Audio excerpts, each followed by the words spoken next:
Selamat malam saudara sekalian, mari berdiri untuk menghadap Tuhan dan menyembahnya serta memuliakan namanya karena kasih setianya besar atas kita.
Mari kita bersatu dalam doa.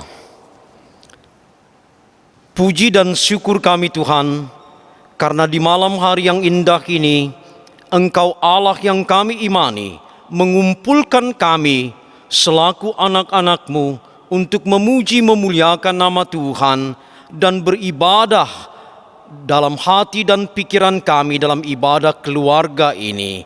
Kami percaya dan kami tabiskan ibadah ini dalam nama Bapa, Anak, dan Roh Kudus saja. Amin. Jemaat dipersilakan duduk.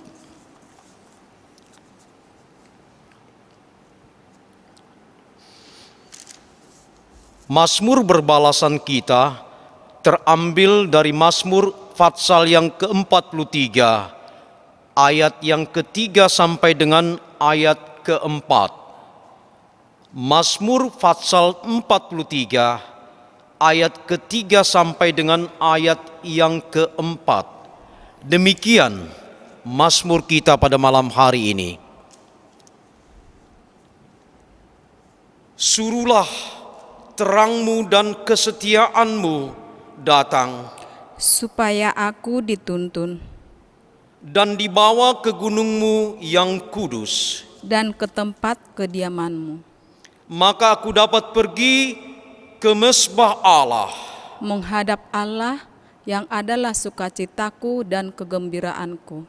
dan bersyukur kepadamu dengan kecapi. Ya Allah, ya Allahku.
Sebelum kita membaca firman Tuhan untuk kita renungkan bersama dalam ibadah keluarga pada malam hari ini, mari kita mohon bimbingan Roh Kudus melalui doa. Kita berdoa. Bapa di sorga, firman-Mu tersedia di hadapan kami, hendak kami baca dan kami renungkan di dalam kehidupan beriman kami kepada-Mu Tuhan. Namun sebelumnya Tuhan, curahkan kuasa Roh-Mu yang kudus untuk melengkapi kami masing-masing, memampukan kami menghayati akan berita firman-Mu dan kami dapat lakukan di dalam kehidupan beriman kami kepada-Mu. Awal pertengahan hingga akhirnya ibadah kami dalam tangan-Mu Tuhan kami serahkan, kiranya jadi di dalam nama Bapa, Anak dan Roh Kudus. Amin. Bapak, Ibu, saudara-saudari yang dikasihi Tuhan, untuk menyambut firman Tuhan yang hadir di tengah-tengah persekutuan kita pada malam hari ini. Bacaan firman Tuhan bagi kita pada malam hari ini terambil dari Ulangan pasal 20, ayatnya yang ke-5 sampai dengan ayatnya yang ke-9. Ulangan pasal 20 ayatnya yang ke-5 sampai dengan ayatnya yang ke-9 yang menyatakan demikian. Para pengatur pasukan haruslah berbicara kepada tentara demikian. Siapakah orang yang telah mendirikan rumah baru tetapi belum menempatinya?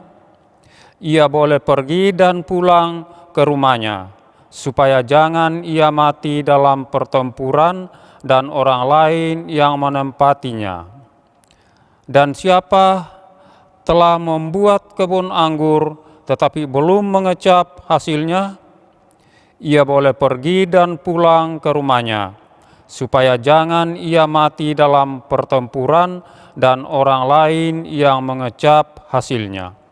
Dan siapa telah bertunangan dengan seorang perempuan tetapi belum mengawininya, ia boleh pergi dan pulang ke rumahnya, supaya jangan ia mati dalam peperangan, dalam pertempuran dan orang lain yang mengawininya. Lagi para pengatur pasukan itu harus berbicara kepada tentara demikian. Siapa takut dan lemah hati, ia boleh pergi dan pulang ke rumahnya, supaya hati saudara-saudaranya jangan tawar seperti hatinya. Apabila para pengatur pasukan selesai berbicara kepada tentara, maka haruslah ditunjuk kepala-kepala pasukan untuk mengepalai tentara. Sampai sedemikian jauh pembacaan firman Tuhan bagi kita pada malam hari ini. Yang berbahagia adalah orang yang mendengarkan firman Tuhan lalu melakukan dalam kehidupan berimannya. Haleluya. Haleluya, haleluya, nama Tuhan terpujilah. Haleluya, haleluya, nama Tuhan terpujilah. Bapak Ibu dipersilakan duduk kembali.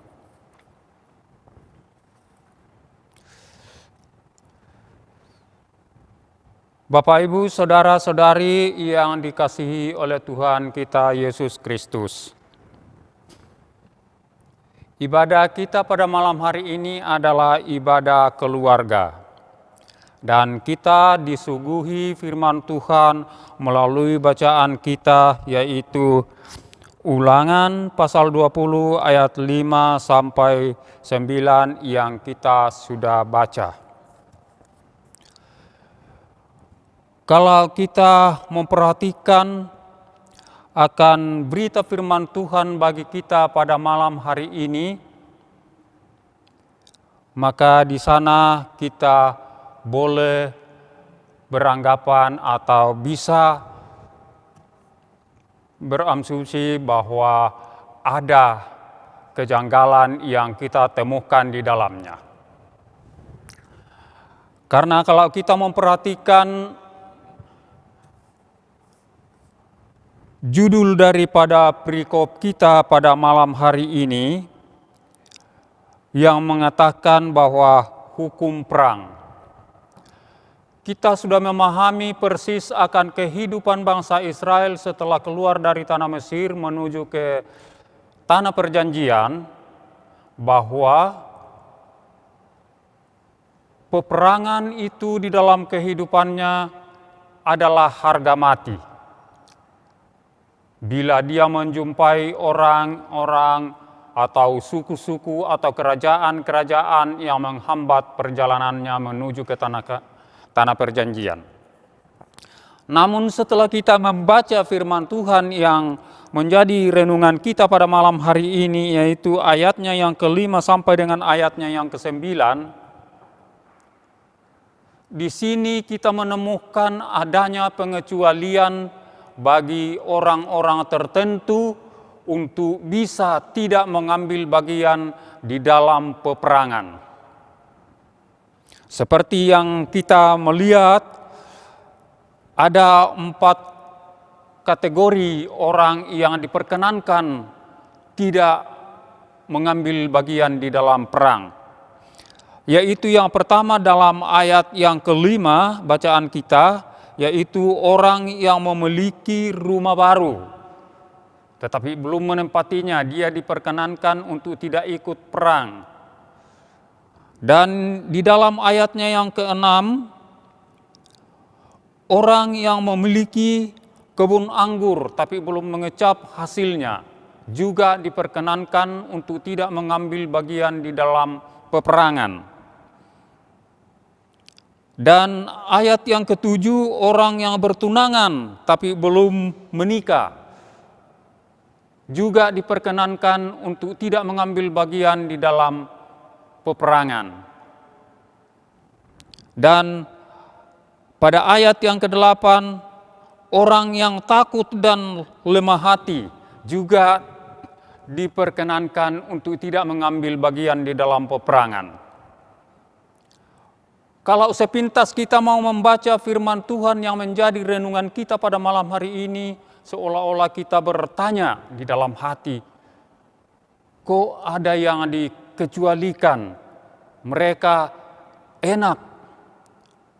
Ketika dia memiliki rumah baru, dia diperkenankan untuk menikmati rumah barunya, tidak mengambil bagian di dalam peperangan. Ketika memiliki kebun anggur, juga diperkenankan untuk tidak mengambil bagian dalam pertempuran agar bisa menikmati hasil pekerjaannya berkebun. Dan selanjutnya, yaitu orang yang sudah bertunangan tapi belum menikah juga diperkenankan tidak mengambil bagian di dalam peperangan. Demikian halnya orang yang lemah hati juga diperkenankan untuk tidak mengambil bagian di dalam peperangan. Nah, kalau kita bandingkan dengan ketentuan bagi bangsa Israel keluar dari tanah Mesir, yaitu bahwa peperangan itu sudah menjadi harga mati baginya bagi siapa yang menghambat perjalanannya. Lalu bagaimana dengan mereka yang seenaknya tidak dilibatkan di dalam peperangan? Hal ini sulit kita pahami tanpa kita mau mengambil satu sikap untuk menghayati secara keseluruhan daripada perikop ini melalui judulnya, yaitu hukum perang. Hukum perang ini sebenarnya disampaikan oleh Musa kepada bangsa Israel sebelum memasuki tanah Kanaan. Mengapa? Karena Musa tidak diperkenankan Tuhan untuk masuk ke dalam tanah perjanjian karena telah melanggar firman Tuhan. Sehingga Musa tidak diperkenankan masuk ke dalam tanah Kanaan. Itu yang pertama. Yang kedua, catatannya sehingga hal ini disampaikan oleh Musa kepada bangsa Israel. supaya bangsa Israel itu benar-benar memahami arti daripada peperangan yang selalu menghadang kehidupannya.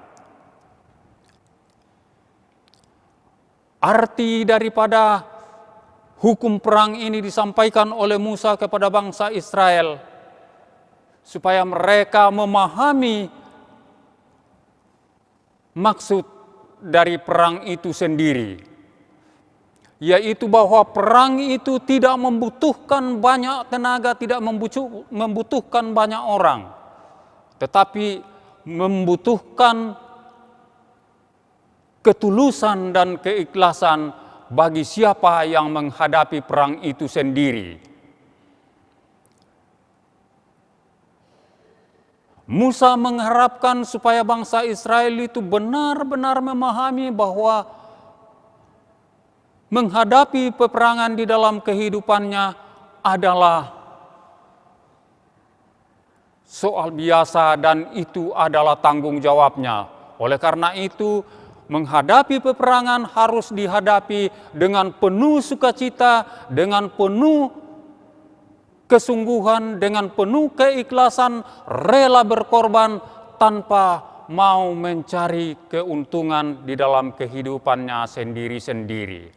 Sehingga kalau hal ini mau dipahami oleh bangsa Israel bahwa peperangan itu harus diterima sebagai suatu sukacita di dalam kehidupannya, maka mereka biarpun apa yang dia hadapi, mereka tetap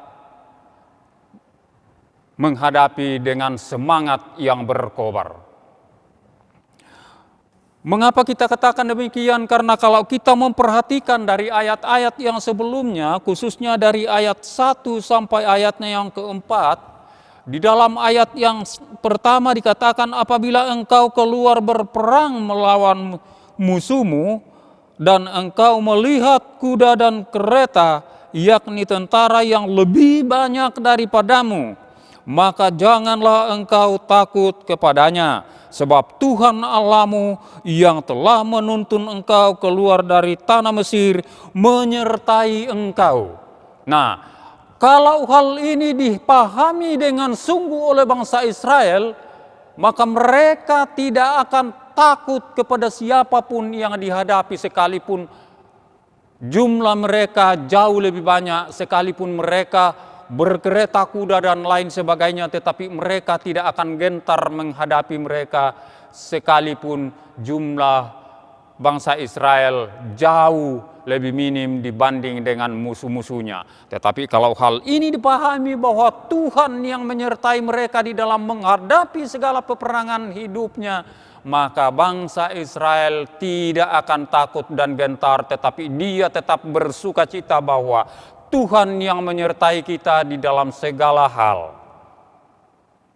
Hal inilah yang boleh membawa suatu contoh bagi kehidupan kita pada saat sekarang ini. Aplikasinya di dalam kehidupan kita, bacaan ini bagi kita saat ini adalah bahwa kehidupan yang kita hadapi pada saat ini adalah sebuah kehidupan yang penuh dengan peperangan. Sebuah kehidupan yang sering dikatakan orang sebuah perjuangan. Kehidupan kita sering dibilang orang adalah perjuangan yang membutuhkan pengorbanan. Oleh karena itu perlu juga kita memahami di dalam kehidupan kita dan perlu juga kita sadari bahwa apa yang dicanangkan oleh Musa kepada bangsa Israel ini juga sampai kepada kita saat ini untuk memotivasi kita di dalam menghadapi segala persoalan-persoalan hidup, baik itu persoalan secara pribadi maupun persoalan-persoalan secara keluarga, secara persekutuan, di dalam berjemaat, dan di dalam berbangsa dan bernegara. Apa yang kita sedang hadapi pada saat sekarang ini yang timbul oleh karena akibat COVID pandemi 19. Kita melihat di sana sini banyak orang yang kehilangan tempat kerja, banyak orang yang kehilangan pekerjaan. Dan pada saat ini yang sedang melanda negara kita adalah ekonomi yang begitu merosot. Dan di dalam perekonomian kita tentu kita dapat merasakan di dalam kehidupan kita setelah kita kehilangan pekerjaan dan lain sebagainya. Hal ini yang menjadi persoalan di dalam kehidupan kita pada saat sekarang ini. Dan di dalam kehidupan kita pribadi lepas pribadi, bahkan di dalam keluarga dan di dalam persekutuan. Di dalam keluarga kita, terkadang kita melirik ke kanan dan ke kiri, melihat orang-orang yang sukses dalam usaha sedangkan kita semakin melemah perekonomian kita. Terkadang kita merasa bahwa Tuhan itu tidak menyertai kita. Tetapi yakin dan percaya bahwa ketika kita menghadapi semua persoalan dengan penuh sukacita, dengan penuh keikhlasan, ketulusan kepada Tuhan, yakin dan percaya bahwa Tuhan akan memberikan jalan keluar bagi kita. Selanjutnya di dalam persekutuan kita, terkadang kita merasa terbebani oleh tugas-tugas dan banyak teman-teman yang tidak ikut ambil bagian di dalam melaksanakan tugas pelayanan dan lain sebagainya. Terkadang ketika kita bertugas di dalam suatu ibadah, sudah dijadwalkan P1 sampai P8, tetapi yang hadir mungkin cuma 4 orang apa 5 orang. Hal ini juga menjadi beban bagi kita dan seakan-akan kita merasa terbebani oleh pelayanan. Tetapi yakin dan percaya bahwa sekalipun tenaga kita tidak seberapa, tetapi Tuhan menyertai kita di dalam melaksanakan tugas-tugas pelayanan sehingga semuanya itu boleh kita lakukan dengan baik, boleh kita hadapi dengan tulus dan ikhlas, dan semuanya itu Tuhan yang akan memberkati. Di dalam keluarga kita apapun yang menjadi keluhan kita, jangan dianggap sebagai satu keluhan, tapi hadapi dengan penuh sukacita, hadapi dengan tulus dan ikhlas, karena Tuhan menyertai kita dari saat ini kekal selama-lamanya. Terpujilah Kristus, haleluya, amin.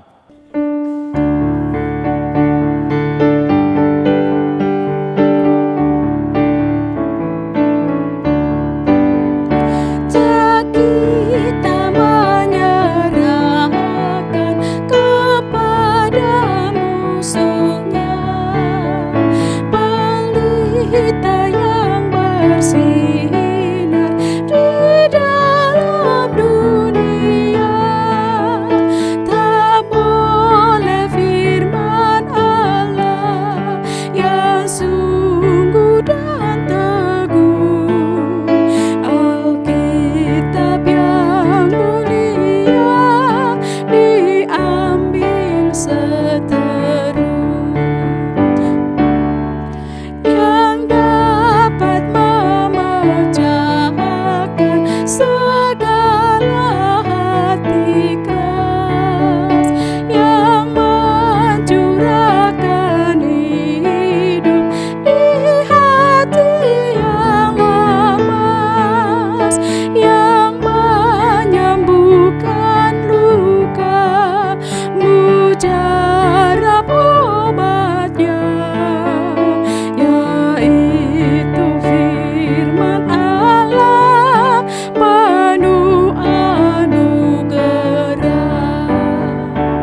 Mari kita satu dalam doa. Kita berdoa. Terpujilah Engkau ya Allah Maha Kasih, karena kasih setiamu selalu Engkau karuniakan bagi kami. Khususnya Tuhan memberikan kami waktu yang sangat singkat namun sangat indah. Di dalamnya Tuhan kami boleh memuji-muji nama-Mu, kami boleh mendengarkan berita firman-Mu.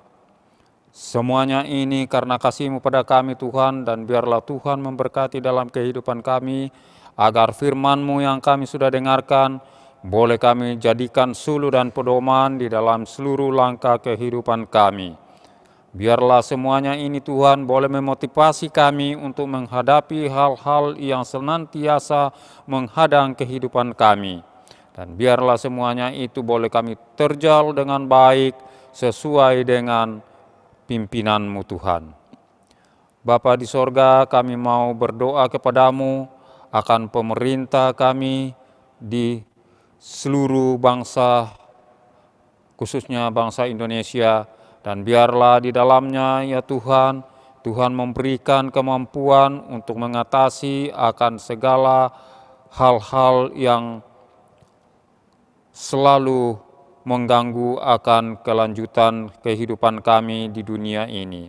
Khususnya perekonomian di negara kami, biarlah Tuhan memberikan hati dan kemampuan bagi pemerintah kami untuk menjalankan roda pemerintahan, agar semuanya itu boleh teratasi dengan baik karena Tuhan yang menyertai kami. Bapa di sorga, di dalam pengaruh-pengaruh COVID-19 yang senantiasa menghadang kehidupan kami, bahkan membuat kami merasa takut dan gentar dalam menghadapi kehidupan ini. Biarlah Tuhan selalu menguatkan kami, biarlah Tuhan senantiasa mengembalakan kami, agar hal ini boleh berlalu daripada kami. Kekuatan dan kesehatan kepada para medis, biarlah Tuhan senantiasa memberikannya kepada mereka, agar mereka dapat mengurusi saudara-saudara kami yang terpapar COVID-19, dan biarlah mereka sekali waktu dapat merasakan akan kasih dan pimpinan Tuhan dalam kehidupannya.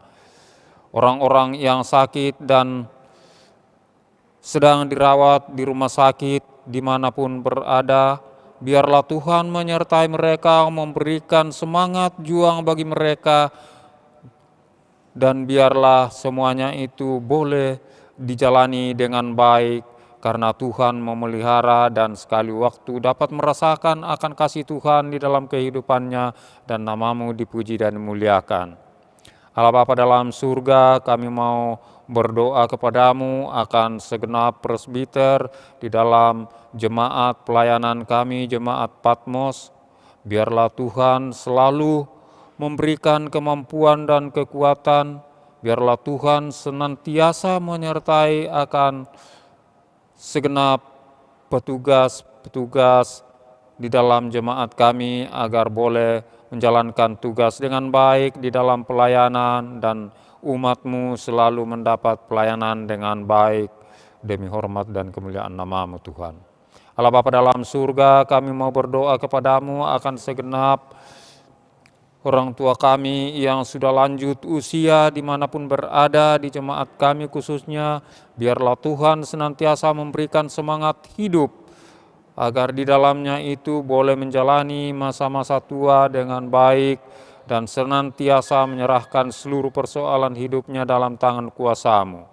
Dan biarlah di dalamnya kasih Tuhan dan penyertaan Tuhan nyata bagi segenap kehidupan kami, dan di dalamnya nama-Mu dipuji dan dimuliakan. Allah Bapa dalam surga, kami mau berdoa kepadamu akan segenap orang-orang yang mengambil bagian di dalam pelayanan di jemaat ini, khususnya di dalam pelkat-pelkat. Biarlah Tuhan senantiasa memberikan hikmat dan pengetahuan, memberikan semangat juang di dalam melayani dan di dalam mengurus pelkat masing-masing. Allah Bapa dalam surga, inilah doa yang kami bawa kepadamu, yang kami alaskan di dalam nama Tuhan kami Yesus Kristus yang telah mengajar kami berdoa.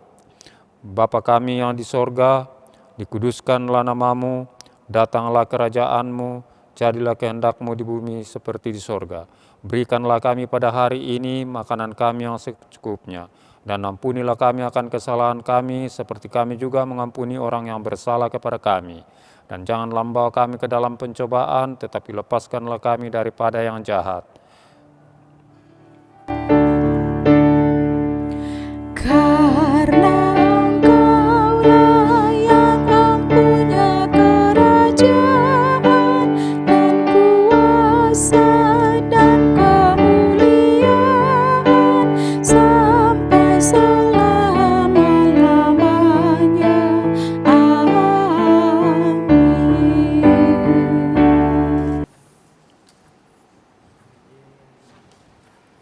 Marilah kita mengucap syukur kepada Tuhan dengan memberi persembahan kepadanya.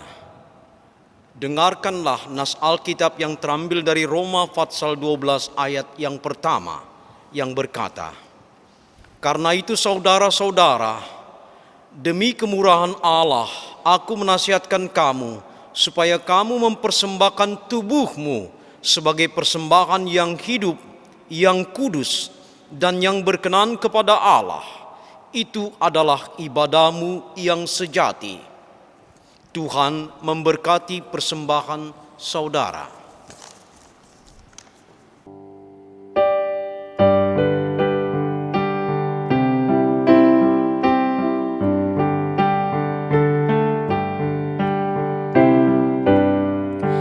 Beribu lidah patutlah memuji Tuhanku dan mewartakan kuasa-Nya dengan kidung merdu.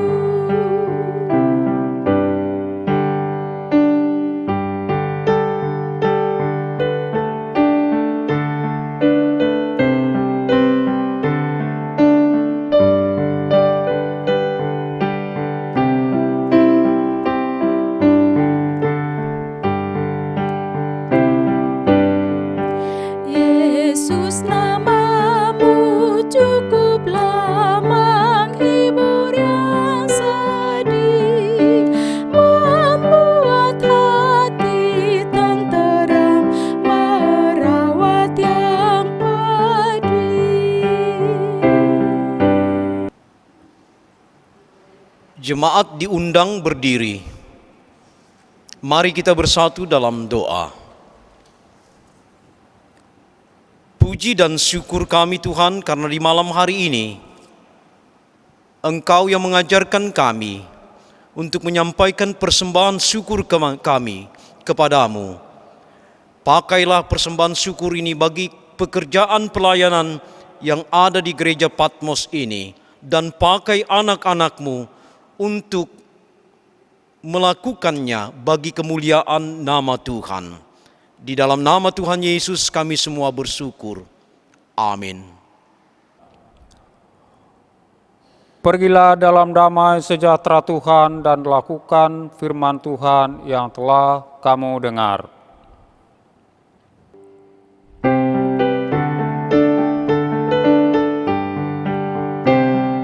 Siaham ekui kaiwen kwenkos, siaham eku kaiwen kwenkos. Mari jalan dalam terang Tuhan, mari jalan dalam terang Tuhan. Siaham ba, oh siaham eku kaiwen kwenkos. Mari jalan.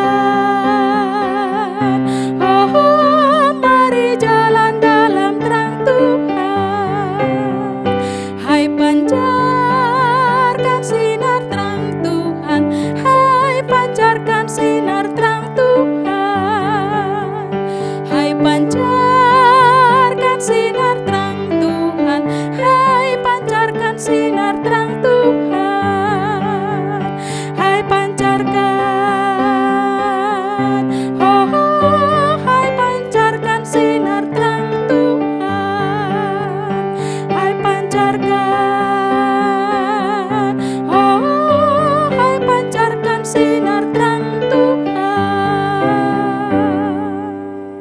Arahkan hati dan pikiranmu kepada Tuhan, serta terimalah berkat-Nya.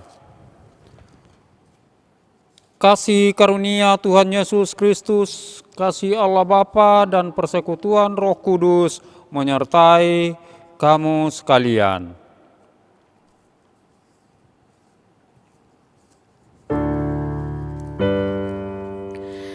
Amin, amin, amin.